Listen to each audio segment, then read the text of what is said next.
Our topic for this sharing session today is New media can be a powerful crisis communication management tool in the current age. Don't hesitate and shine to tag your friends to join our sharing session, yeah? Hurry up, let all your friends know we are live now. And one more thing, when the sharing session is ongoing, please ensure that your microphone is off and don't feel shy to open your camera. Thank you.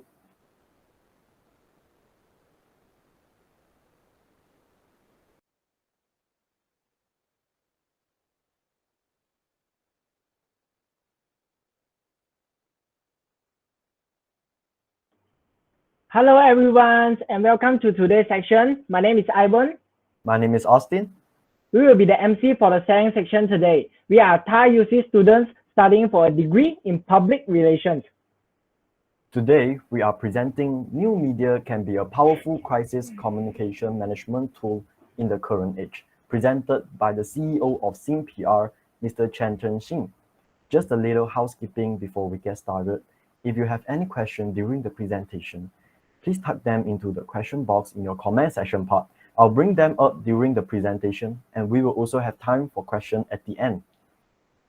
Hey Austin, do you know what new media is? Do you know new media is a powerful crisis communication management tool in this current age?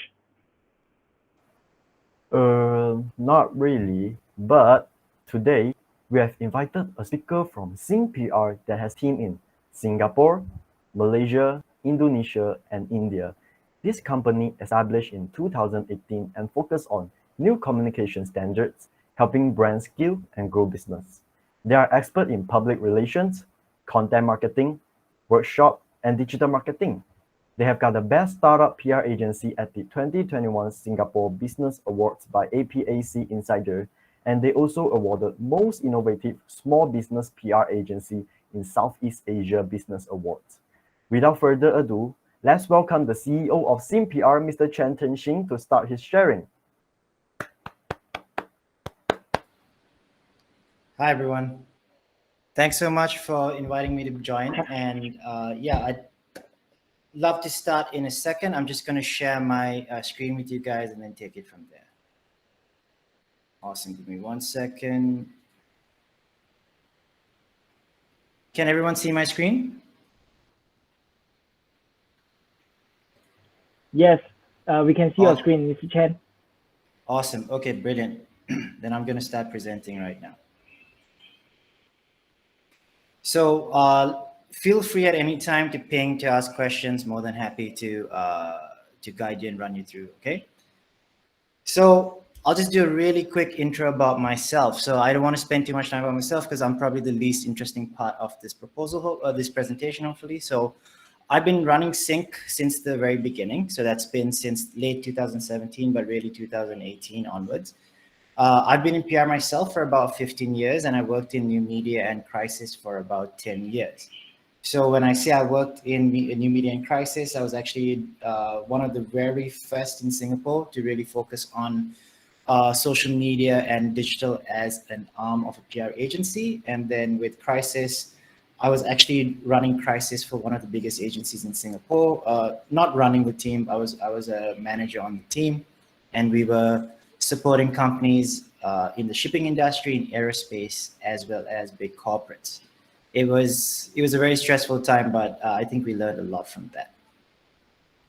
So a few things about the company. I know that you guys have kindly shared a little bit more about the company, but as you mentioned, so teams in 4 countries, we've got about 23 staff and spread around the region, Southeast Asia and India as well. We also have a team member in Australia, and we're the fastest growing PR startup in the region.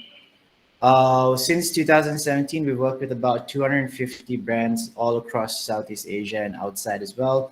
Malaysia is actually was one of our fastest growing markets. And unfortunately, COVID that slowed down a bit. But now that you guys are coming out of the EMCO, that's really good news for you guys. And I'm looking forward to going back to Malaysia again. I haven't been since last year, so I'm looking forward to going back again. Awesome. Okay. So we're going to start off this session really easy. We're going to first talk about how crisis has changed in the last 6 years. The reason I say last 6 years is because even though I was doing digital and new media PR almost 10 years ago, nothing really much was happening then. We weren't really thinking about new media in terms of crisis. I think in the last 6 years, if I look back at historically how things have been going in the region, I won't go globally, I'll go region first. So Southeast Asia, Malaysia in particular, and then we'll look at other markets as well. The last 6 years has been where the most amount of change has happened. I think brands started to realize that social media, they can't control social media the same way that they can control external communications through the email, through what they tell people, through the newspapers, if necessary, right? Because newspapers only have access to what's happening through their own sources or through press releases or information that's shared with the brand. But social media kind of goes wild, right? It's a good thing and a bad thing, and I'll explain why. So new media actually created new challenges for brands, as I was mentioning. So the news cycle, when I first started my journey in PR, used to be measured in days. So 24 hours news cycle shifts every single time. So that's why when you send out a press release, you got 24 hours to really kind of get everything going out. Otherwise, after that, it becomes stale news. Now it's measured in minutes. Quite a lot of times, online publications trying to get the story out in the first 25 minutes of it being announced. Social media like Twitter and LinkedIn and Facebook can actually announce news faster than media can, right? So there's always a challenge that brands have now, that we're looking for immediacy. We're not looking for accuracy sometimes. We're just looking who can be first, right? The barriers to information sharing, which is a good thing and a bad thing. The fact that we can share information easier and faster now is amazing and is great for us. We know more things than we never knew before. However, it also means that there's less quality control. The reason that it took 24 hours to do a news cycle, because you need to validate the news. You need to have two sources in order to say that this is an accurate piece of news. You can't just report anything that came your way. Unfortunately, with social media, with how new media works, right, in general, there's almost zero validation sometimes, right? So that's a problem. And consumers are kind of driving that. So consumers are driving brands a little bit in a different direction. Because earlier you was controlling the way you could engage them. You're engaging them through channels that had their own voice. Now social media is technically your consumer's voice, and your brand also needs to have a voice. So consumers want brands that actually speak to them rather than speak at them. And what I mean is they don't want someone just to shout news. They want to actually be engaged with the news. When you think about consumer brands and when you think about brands that you want, that you remember and you actually have some sort of loyalty to, it's usually brands that have a really good message and communicate really well with their customers, right? Great products is one thing, and you should definitely have that, but actually being able to engage and communicate with the customers is another thing, right?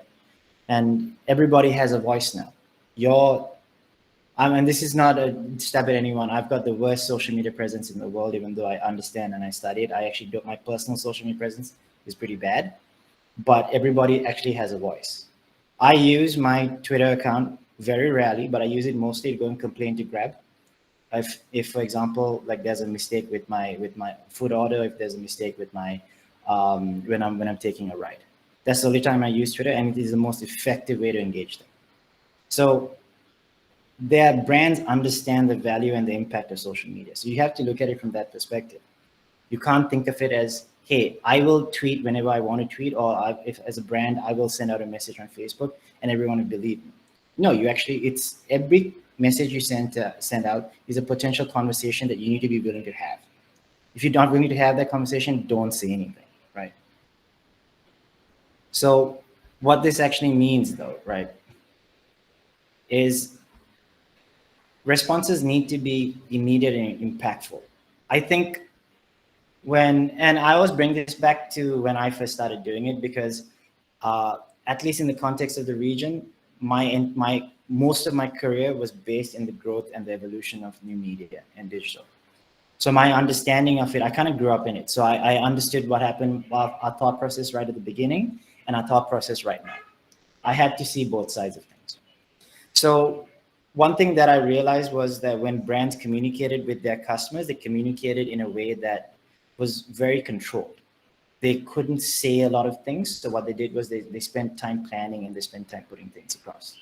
Now with social media, you need to either pre-plan or be able to say things as quickly and as effectively as possible.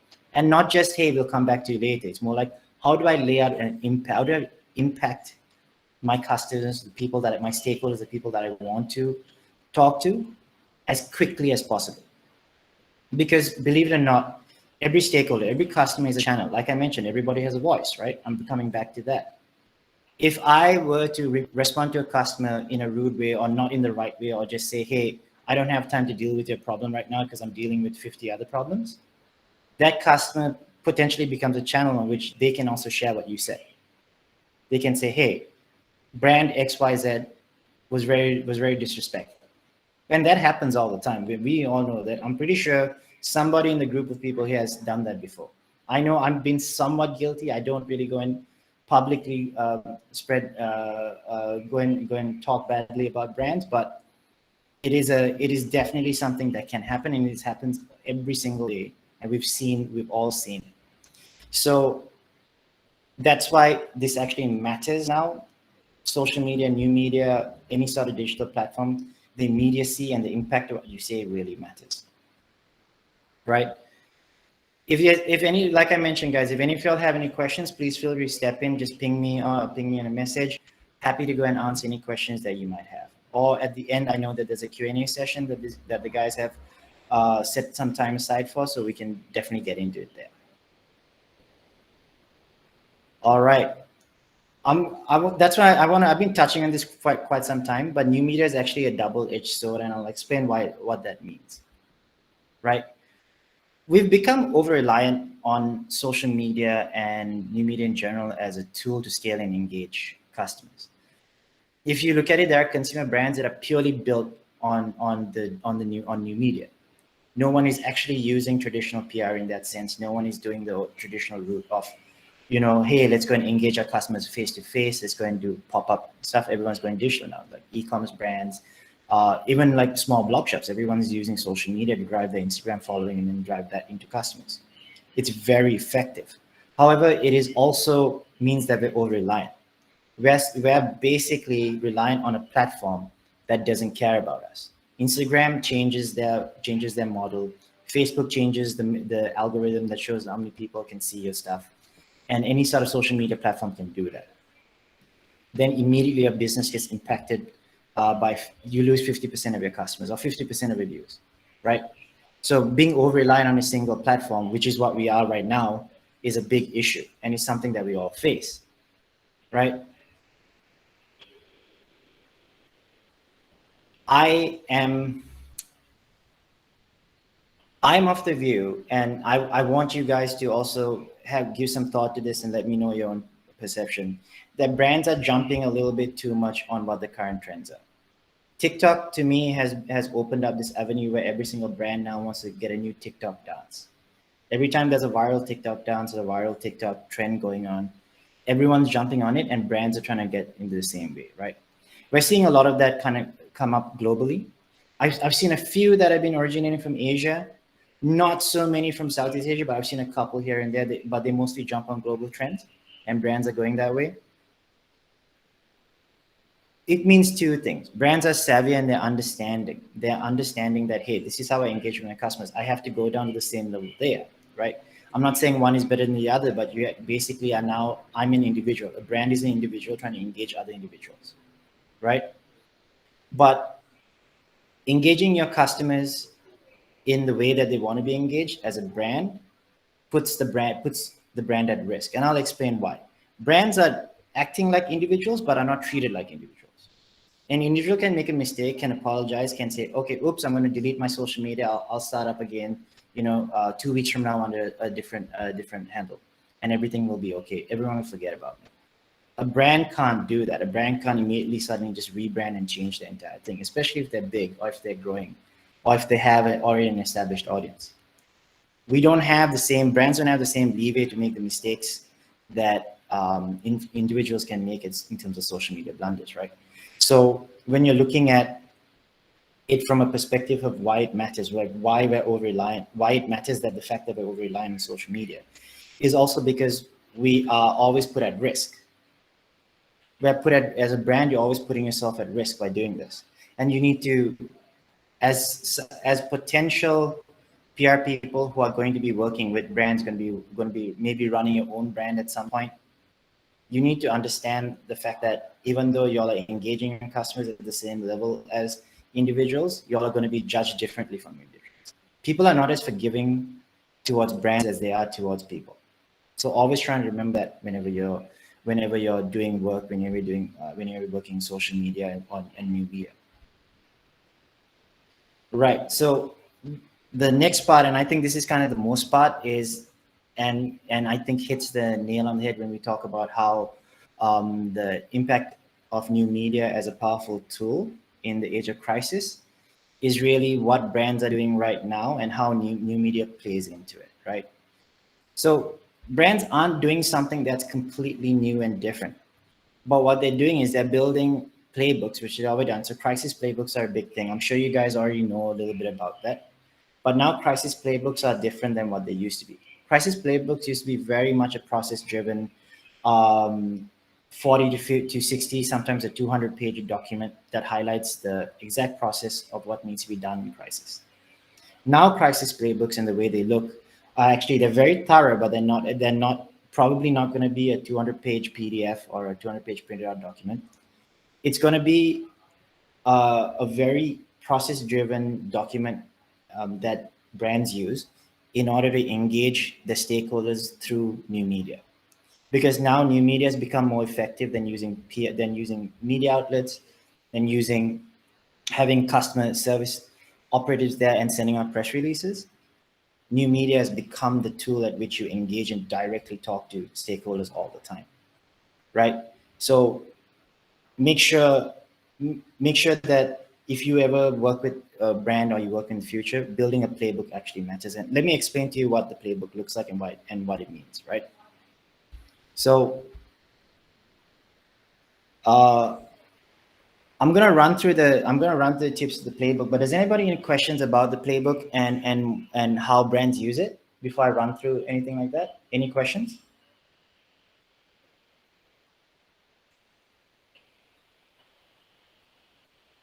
Awesome.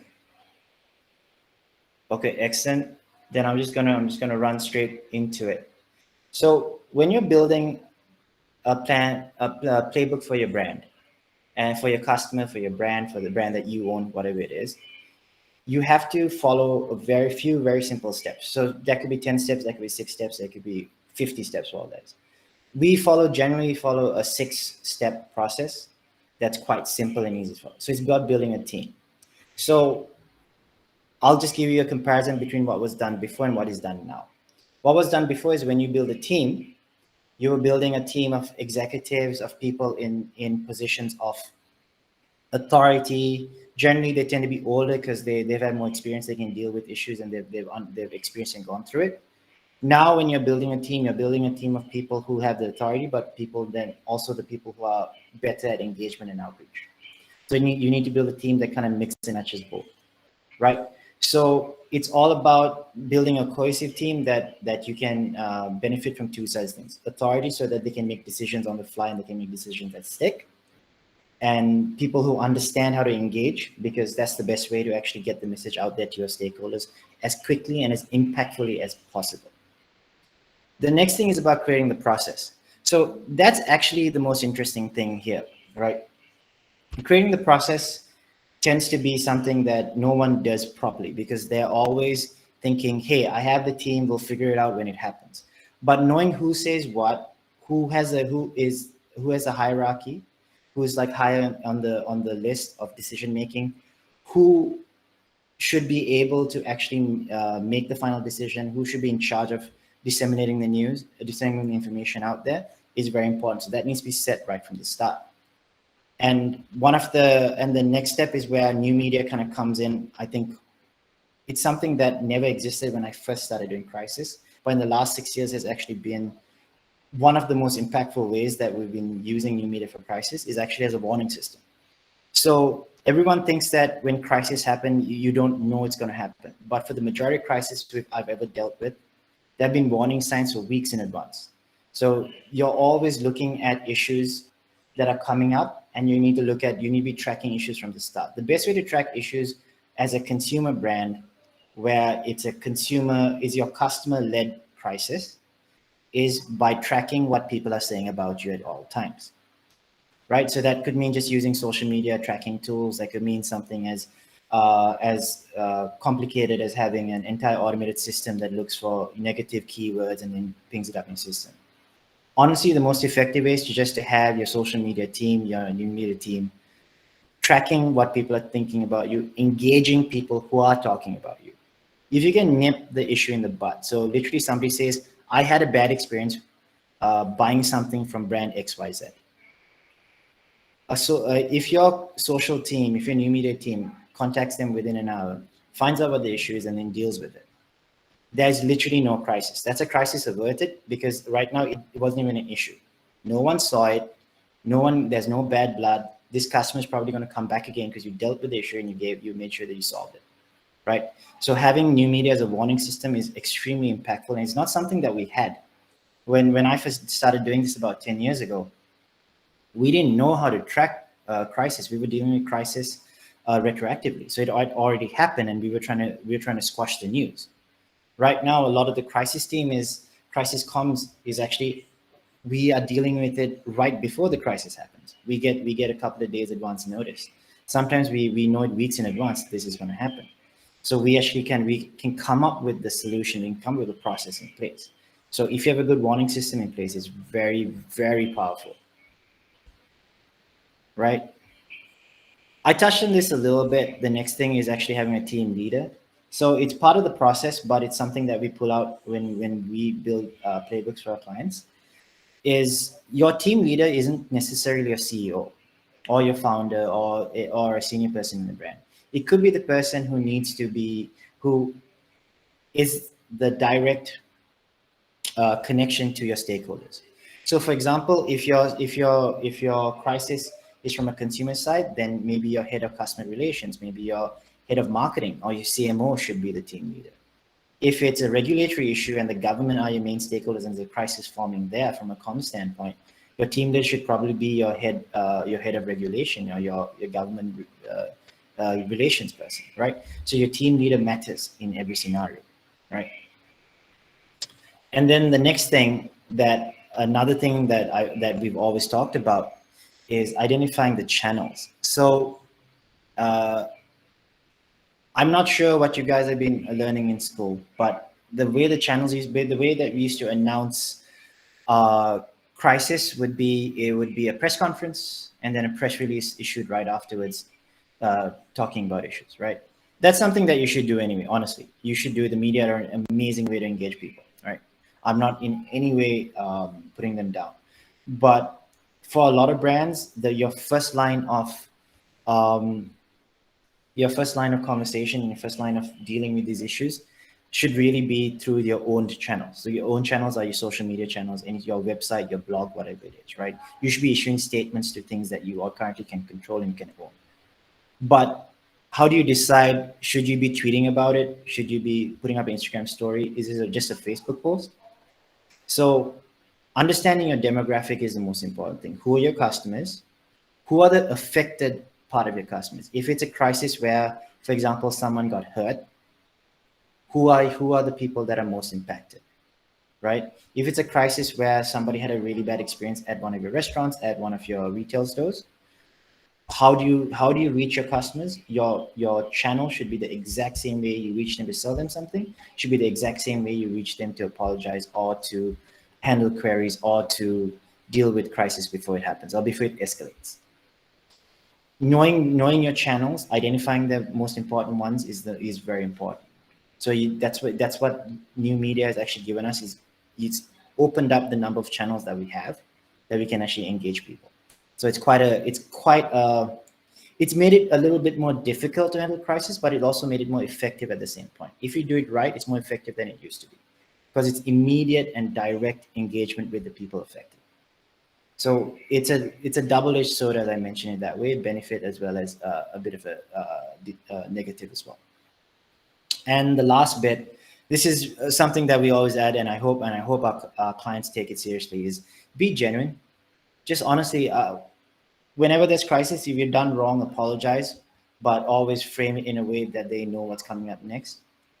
If you're dealing with crisis where people got hurt, be genuinely unhappy or be sad that someone got hurt. in relation to what you guys are doing. If you someone had a bad experience, you should be thinking, you should be working with them to understand how you can make the experience better. So genuinely trying to take their feedback and move from there. It's an issue that I'm seeing quite a lot nowadays with a lot of brands that I've seen in the market, where there's no genuine aspect to things when they're trying to deal with a crisis. It's trying to avoid a crisis versus trying to actually solve a problem. If you solve a problem at the same time that you're dealing with crisis, you're actually benefiting yourself in the long term. So always think about it that way. Always think about crisis from that perspective, right? Any questions so far? If not, I'm going to go into the examples of things that that we've been dealing with and things that we actually that I've seen in the market that you guys are probably very familiar with. All right. Okay. Cool. I'm just going to run through some of the examples. I'm going to break it down and explain how this worked from a new media perspective. So does anybody, is everybody familiar with the My Burger Lab issue? I think this was from a few months ago. I'm going to assume most people are. But if not, I really recommend that you guys do a little bit of research and figure it out, right? So what happened was somebody sent out a message through their social media channels, actually trying to engage them and ask them. I believe this is for a student reached out trying to understand, right? Trying to get some information from them. What had happened was they took a little bit of time to respond, which when you look at it, it wasn't actually that long, but they took a little bit of time to respond, and the student got quite upset, and then everything became public, became viral, and I think also the founder made some issues. Now, here's where the nightmare came in. The nightmare came in when the founder also doubled down on his stance, which was a very, I would say, a tough stance against a student, and where he didn't understand the impact of how social we do it. It would seem like he was bullying a student who dealt with it with a simple situation incorrectly, but it would also, if you look from his perspective, is he's a business owner trying to run a business during a busy period, and somebody's assuming that he's going to take time to basically do everything he wants to do, right? So what we were looking at was you're going to have a divided audience. You're going to have a lot of negative plus positive conversation at the same time. I believe what he didn't take into account was he couldn't control the conversation. He assumed everybody would see it from his perspective without fully understanding that not everyone understands how businesses work. Nobody understands the perspective of an entrepreneur running a very busy business at that point. So what I saw him do, which I thought was quite interesting, was he addressed the issue directly after some time. After making a few mistakes, he addressed the issue directly on social media. But he also followed up using traditional media as an avenue and an engagement point to actually talk to his customers. So he started to hit them in different ways, because I think what he realized was he was dealing with people who maybe didn't follow him but had seen the issue because it had gone a bit viral. People were talking about it. So he needed an external outlet or a different channel that reached a wider audience in order to engage people, and also to try and, you know, I wouldn't say solve the problem, but to help negate the negative aspects of what had happened. What was really interesting there was we actually saw, if you tracked it like we did, because we use this as case studies sometimes when talking to our clients, if you tracked it the way we did, it was actually a very interesting surge of negative and positive sentiment over social media. And I think it actually benefited his brand. If you look at it, what was happening a couple of months ago. We stopped tracking a couple of months ago, but the last thing we saw was actually upswing in positive sentiment around the brand. So it was still getting a lot of visibility. It was really improving. I think it was improving how things were going. And it's both a positive and a negative case study at the same time for how you deal with crisis in using new media. One was he didn't do it properly at the start. He actually had, I believe he let emotion get ahead of himself. But the second bit is where he actually understood, took a step back, and then tried to engage people in a genuine way. So he apologized, but it wasn't an apology for the sake of apologizing. It was him trying to understand where the problems were. And that's very, very, very important. Being genuine is a huge part of dealing with crisis, especially in crisis where nobody got hurt. So that's really important, right? Being genuine is very important. Any questions there before I go to the last very simple case study that we have? Awesome. Okay. This one I included it because it's just really funny, and I'm assuming everyone saw this happen. This was the funniest thing that happened to basically everyone in PR when the pandemic first happened. So it was a very difficult time for everyone. But this became the funniest thing. This put Malaysia front and center during the entire COVID issue for at least 1 week. First of all, I just want to ask you guys, as because I'm not Malaysian, I want to ask you guys why? Like, why was this a thing? Secondly, I think it was tone deaf in how they dealt with it, because it was tone deaf in how the Malaysian government didn't understand what people would see. Everyone says really stupid things. Every government across every single country says wrong things all the time. But what they also do is they understand how it's going to impact them and how they want to deal with it. I was actually looking to see what the Malaysian government's response would be. What I didn't see, I saw them responding in the newspaper. I saw them responding in the interviews. The minister went on news to respond to this. I didn't see a single thing they did on new media to deal with the tens of thousands of memes that were coming from locally from Malaysia, and then all the social media influencers jumping on it, on Twitter, on Instagram. Then the more serious side, right? We're talking about something as serious as abuse and physical abuse during that point. Not a single. I didn't see, and I could be wrong. So if you saw something, please do let us know, because we are trying to track that. I didn't see a single government body use social media to engage and try and deal with this, try and handle it, try and discuss this conversation, try and have some sort of way to stop it. What I saw was they basically just said, I'm going to send out a press release, I'm going to do a couple of interviews on the news, and it's going to solve the issue. And what happened was it carried on for as long as possible. I still think people make fun of this on and off. It made Malaysia front and center in global news. I believe CNN covered this. I saw it on Sky News. I saw it on a few other international publications. Basically, everyone making fun of how this happened, right? As someone who worked in crisis and in PR, and when we were looking at it, this was the funniest thing we've ever seen. And I laughed. I thought it was very funny, but looking at it from a I would say a expert point of view,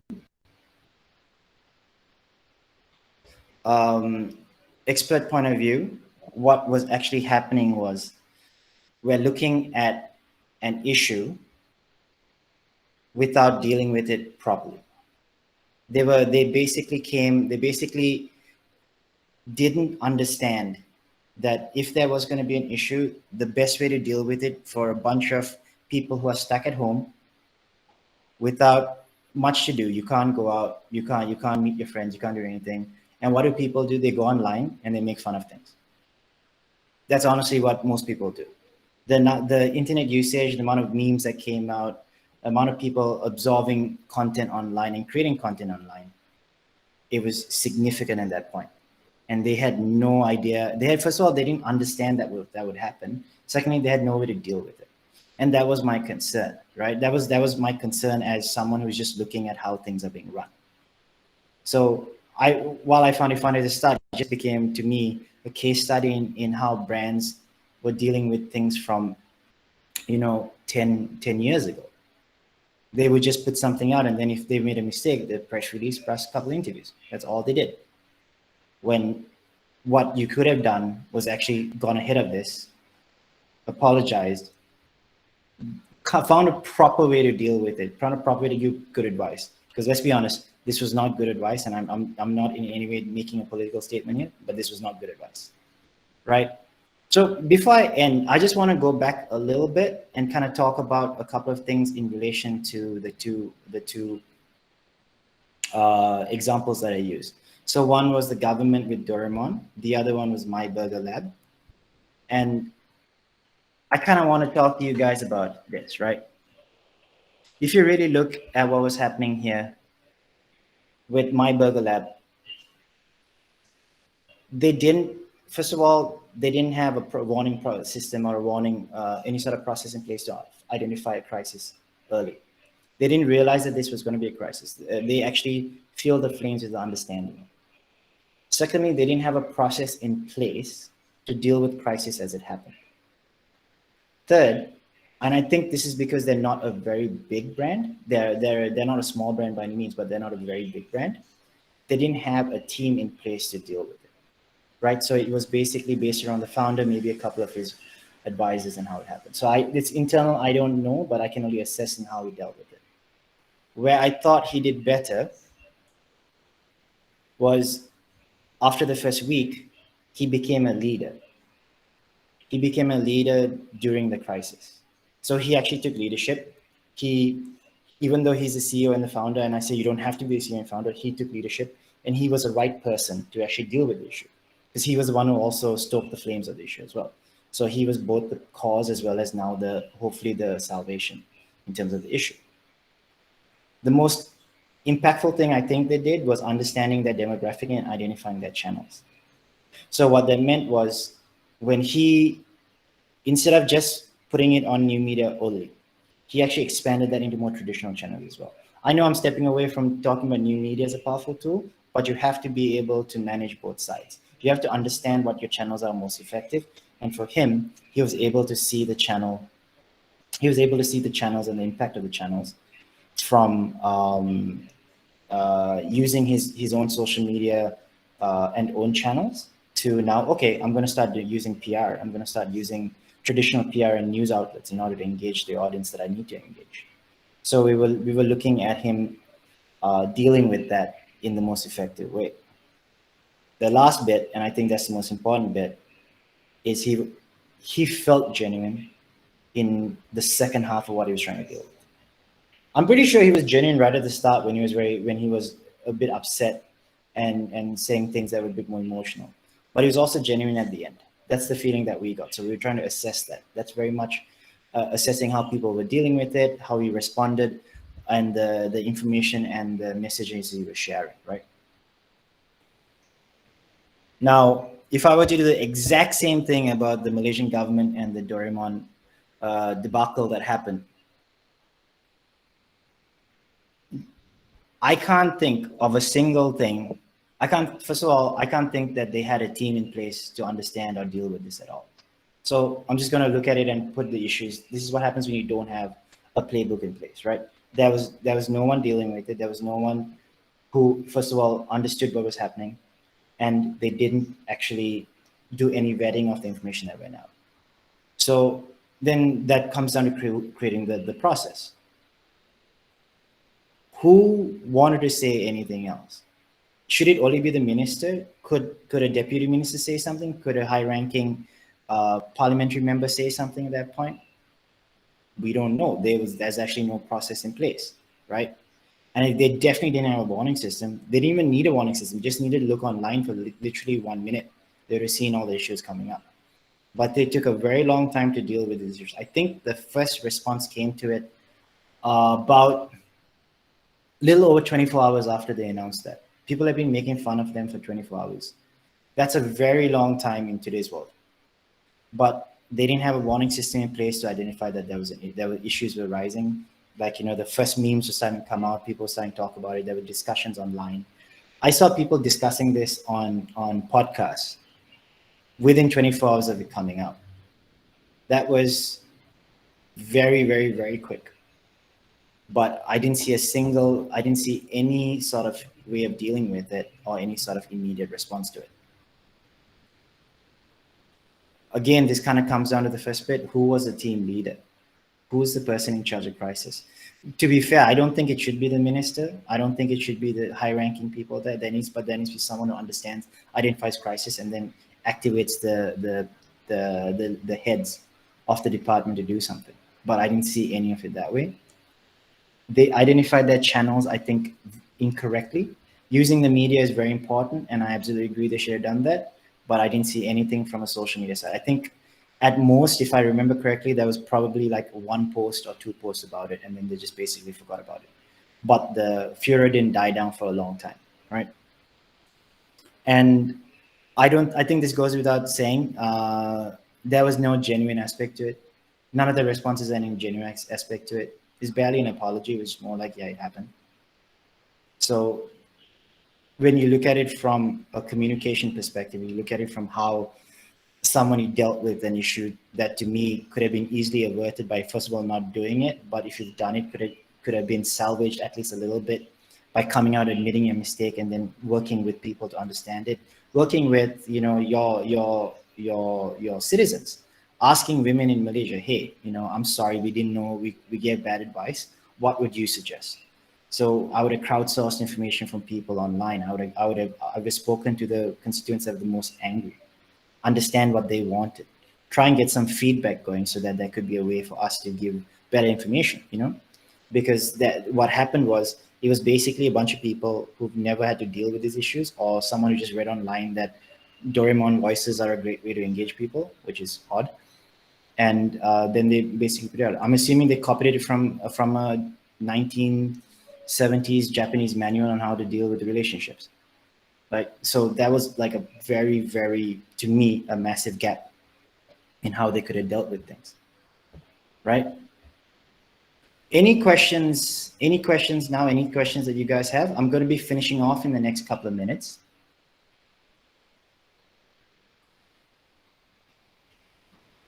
Right? I think we can directly jump to the Q&A section. It will be more better. Yeah. Okay, cool. Awesome. I'm happy to jump to the Q&A section. Does anyone have any questions that they'd like to ask? And before the Q&A section, right, I might like to say that thank you, Mr. Chen. Once again, thank you, Mr. Chen, for bringing us the opportunity to know more about crisis communication management and new media also. And I believe that everyone learned something about crisis communication by using new media.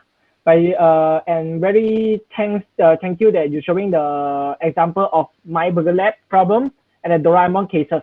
It's really been a lot of information and knowledge to us. Yeah. And now we will go ahead for some time about the Q&A section. So just a reminder for me that please be sure to type your questions into the comment section on your right hand side. Thank you, everyone.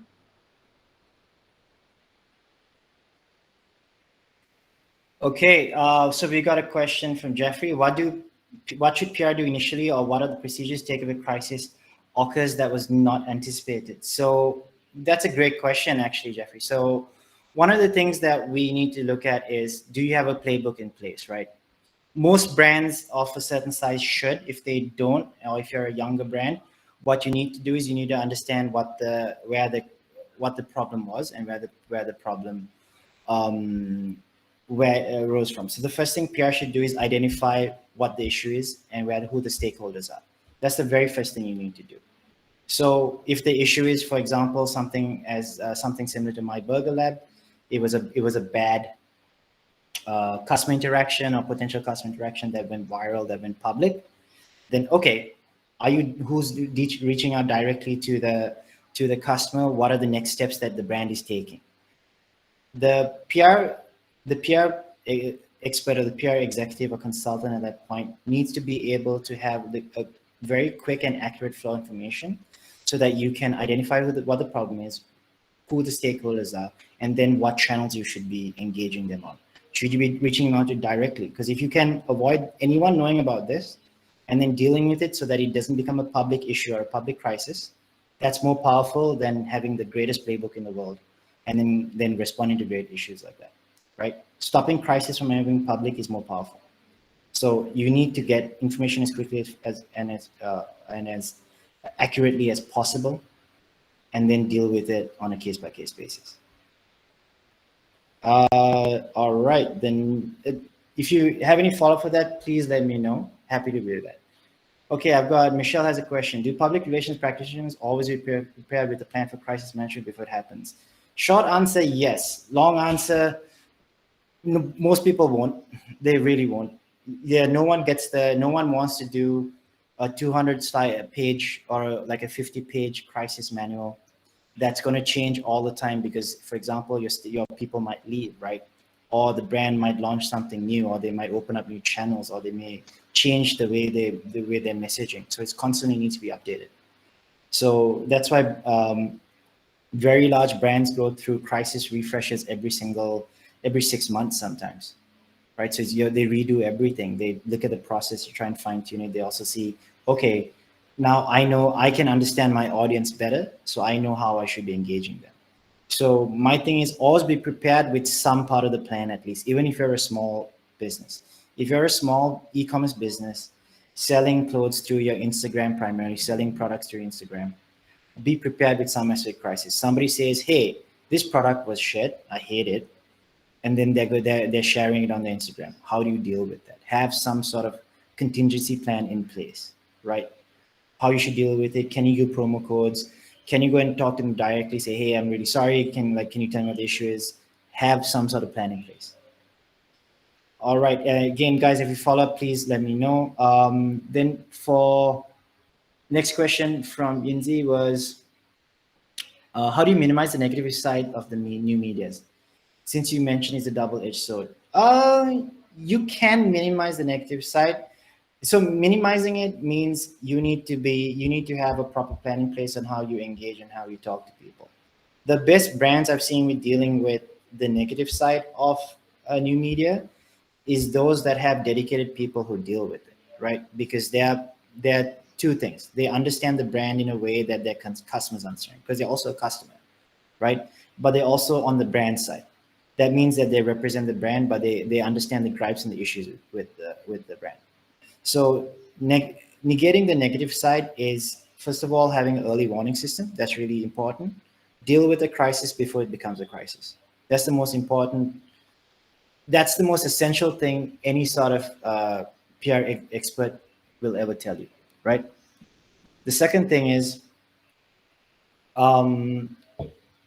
don't be afraid of the negative side, but understand what it is and understand how you can deal with it, or how you can turn a negative into positive. So for example, My Burger Lab took what was essentially quite negative at the start and turned it around, in our opinion, into something that's a little bit more positive. So you gotta take everything that happens and you deal with it on a day-by-day basis. As I mentioned, this is something that's very different from 10 years ago, where brands could have like 2 weeks sometimes to deal with these things. They could have conversations about it. It was easier to hide issues, right? Hide problems or crises that happen. Now you got to deal with things on the fly. There could be crisis every single week. It doesn't mean that you're going to suffer, you're going to die from it, but you need to understand how to deal with it effectively, and then how to turn a negative into a positive. All right. What is the difference between Malaysian and Singaporean PR practitioners? Nothing much, honestly. There's not much of a difference. I think there comes differences that are just local issues that between Malaysian and Singaporeans as well. I think I worked with a lot of Malaysian people when I was working in agency in Singapore. I've actually spent some time in Malaysia working on the ground there. So I worked with teams all over. I think there's talent on both sides. There's great talent on both sides.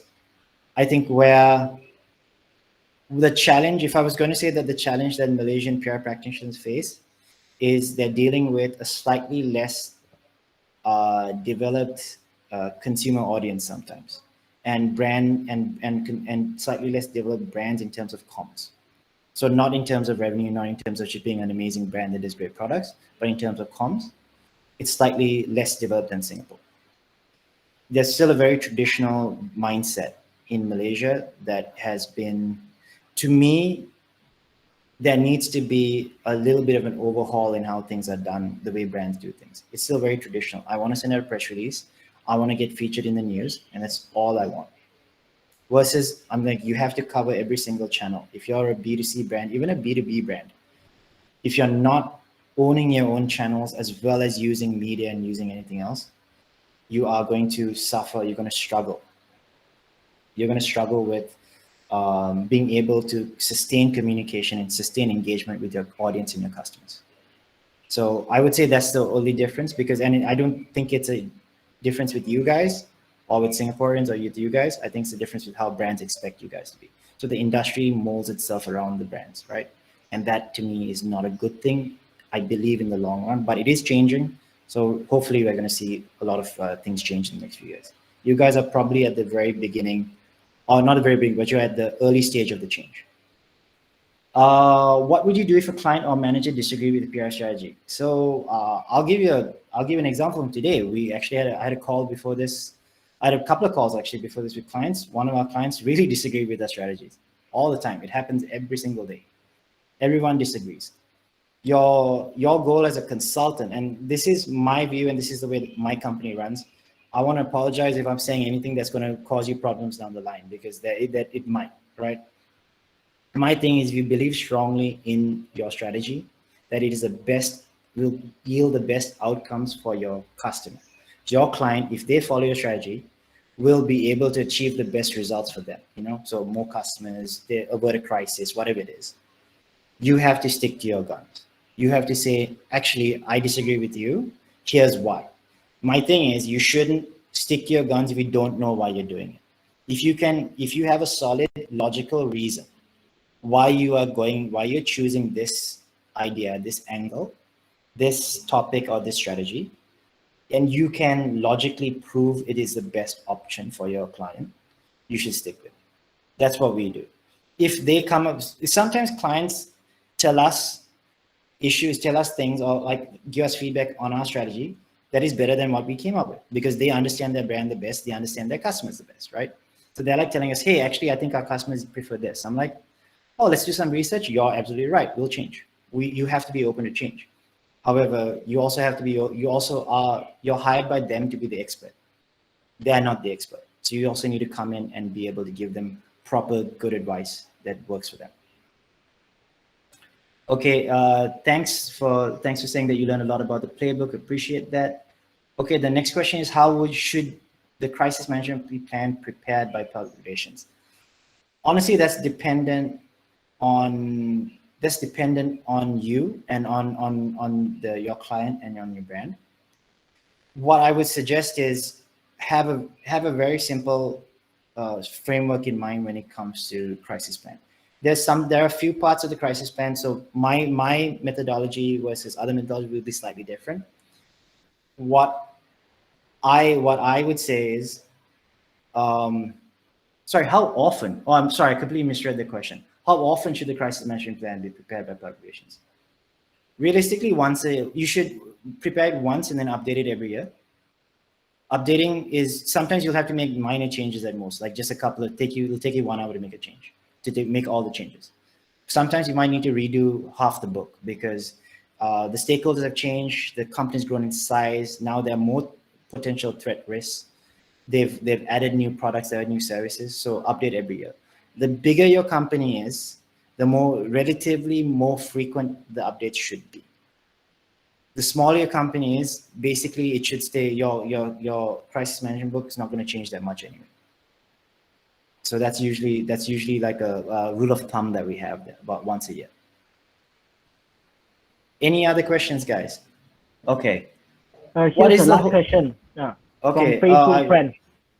Awesome. Okay, very cool. What is the whole process from zero to the crisis management conduct, right? What is the crisis management process? How will you and your team? Okay, so basically we just get a call from our client that something bad has happened, and what do we do from there? The first thing we do is we have a crisis team on our side. So the client has hired us to deal with crisis. We have a crisis team on our side. So it's basically 24/7. You have to be on call to deal with this. The way we deal with it is it's immediate conversations with the stakeholders within the client team. So we talk to the people who know the most amount of information, who have the authority to tell us what they can and cannot do, and who are part of the crisis management team on their side. So we don't do crisis management unless we know that the company or the brand, we've created the playbook for them, or they already have something in play and we know what their playbook is like. So our crisis management plan is then making sure we can execute the playbook as quickly and as effectively as possible, right? So for majority of the playbook and the things that we've seen is very straightforward. Get a message out as quickly as possible. If it's already public and the crisis is already happening, get a message out as quickly as possible. we're already drafting the message even before we call the client. So within a minute, we're drafting the message. Identifying who your stakeholders are. Is it a customer? Is it your investors? Is it your internal staff? Because crisis can also be from internal as well, right? So dealing with internal issues is, to me, actually a lot more troublesome than dealing with external issues sometimes.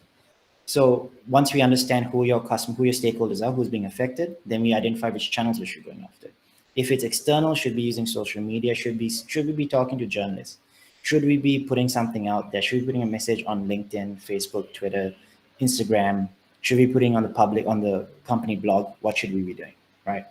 If it's external, should be using the media, should be using other channels.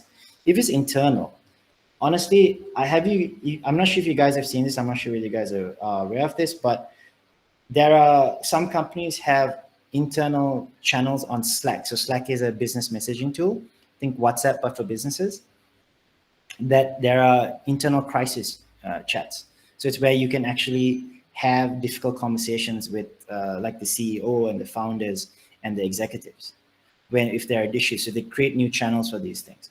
It's all about engaging the people as quickly and as effectively as possible, right? Now, the issue with the slight concern I have with this question is the fact that that's assuming that the crisis is already public. There could be crises that are happening that are not public, that haven't made it out yet. There was a fire in a warehouse. There was a fire on a ship. Somebody died. There was an accident. So, for example, there was a Grab driver died. Right? How do you make sure that doesn't become a thing where they talk about Grab and safety? How Grab doesn't take care of their drivers, for example, right? But no one knows about it yet. So how do we deal with it? Then the comms team actually comes up. We're not sending anything to anyone. We're not talking about anything to anyone. We're understanding what the issue is happening. So it's very similar process. We're understanding what has happened, what is going to happen, what are the next steps that you all are taking. Then we are preparing contingencies. If it goes public, what message are we going to put on social media? What message are we going to send to the media? How we're going to deal with queries from the public that are sent to us, sent to the brand via email, via their customer service. How do we deal with it? So we're basically creating an entire messaging document for different avenues, different channels, different stakeholders that are going to be talking about it, and then basically preparing for the worst while ensuring that doesn't happen. I hope that was clear enough, guys. Any other questions? Anything else?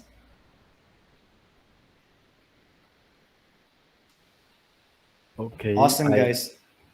I think we have come to an end of this sharing session, and thank you everyone, and big thanks to Mr. Chen willing to be our speaker for our sharing session today. We appreciate every one of you being here. Thanks again for joining us today. Before we end this sharing session today, we will take a group photo. Fellow listener, don't feel shy to open your camera and show your handsome and pretty face to have a group photo with us. Okay, guys, now open up your camera. Yeah, guys, please share your camera. This is great. I've done dozens of these talks and I've never taken a picture before, so this is great. Okay. Guys, don't feel shy. Just open your camera and take a picture with us. Yeah. Yeah. Come on. Turn on camera. Yeah. Okay, ready? On my count. 3, 2, 1. Okay, let's take another one with some post like peace or good or love. Okay. Okay, this is a freestyle one. Let's have another one on my count. 3, 2, 1. Okay, last but not least, after this sharing session, we will send out an evaluation form to every one of you for feedback purpose on this sharing session. Please help us to fill it. Thank you very much. All right. Thanks a lot, guys. Appreciate you inviting me, and I really hope this was useful. If it wasn't useful, let me know. I'm more than happy to improve and get better at what I do as well. Thanks a lot, guys. Thanks for organizing this, everyone. Thanks, Mr. Chen. Thank you, Mr. Bye-bye. Chen. And thank you, everyone, for joining us today. Goodbye, guys. Have a great weekend, guys. Bye-bye. Bye-bye. Bye-bye, Mr. Chen.